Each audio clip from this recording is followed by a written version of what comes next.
නෝනා යාගේ ඇඳුම් මේ ටිකට කීයද? නෝනා මෙන්න මේක හොදනකොට කලිසම තිබිලා හම්බ වුණේ. එහෙමද? ගාන කීයද? 40යි. කමක් නෑ. ඔය සල්ලි ඔයා තියාගන්න. හරි 10ක්.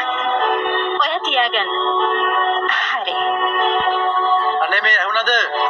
මගේ මෙතන කලිසමේ සල්ලි වගේක් දාලා තිබ්බනේ. කෝ ඒක? ඒක මම හොදන්න දුන්නා. ඒකේ මගේ සල්ලි තිබුණා. කීයක් තිබ්බද?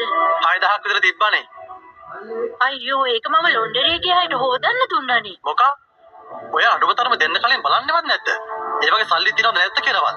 කී පාරක් කියලා තියෙනවද මම චෙක් කරන්න කියලා? බය වෙන්න දෙයක් නෑ. ඒ හොදන අය හරිම අවංකයි. සල්ලි දැක්කහම අවංක බව නැති වෙනා කාගේද?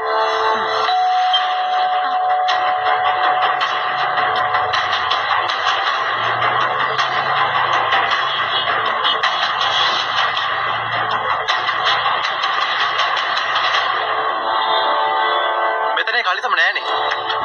අහන්නකෝ මෙතන බ්ලැක් පෑන්ට් එකක් තිබුණ නැද්ද? බ්ලැක් පෑන්ට් නෑ නෝනා. මම කිව්වා නේද? කලින් වතාවේක රුපියල් 50ක් නිසා මෙයාලා දුන්නා. දැන් ලොකු ගණනක් දැක්ක ගමන් ඔක්කොම අමතක වෙලා. අනික මෙතන සල්ලි විතරක් නෙමෙයි. කලිසමත් එක්කම හොරකම් කරලා. නෝනා එක පාරක් ගෙදර චෙක් කරලා බලන්න. කලිසම ගෙදරම ඇති. අපිට හොදන්න දුන්නේ නෑ. බොරු කියන්න ඕනි නෑ. තමසලා හොරු. ඒකයි වැරදි කරලා තව කියවන්නත් එන්නේ. යනවා නේද මේ? අනේ ඔයා දුවලා මේ කලිසමත් මේ මහත්තයාගේ. මේක තමයි මගේ කලිසම. ඒත් මේක සල්ලි නෑනේ. අනේ මහත්තයෝ සල්ලි තියෙන අනිත් පොකට් එකේ. ඒකටම දැම්මා ආයේ.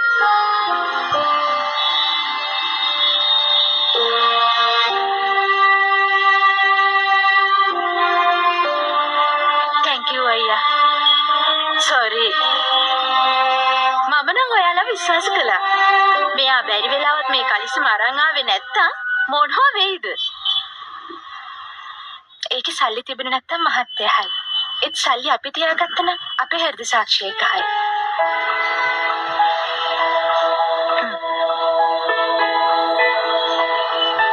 හැමදේම හොදින් නේද? ඔව් අපියා.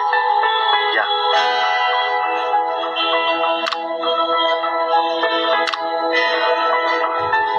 දැක්කනේ? එයාලා අවංකයි. පොඩි ගානකට වගේම ලොකු ගානකට. එහෙනම් ඔයත් soft and sweet කෙනෙක් වෙන්න.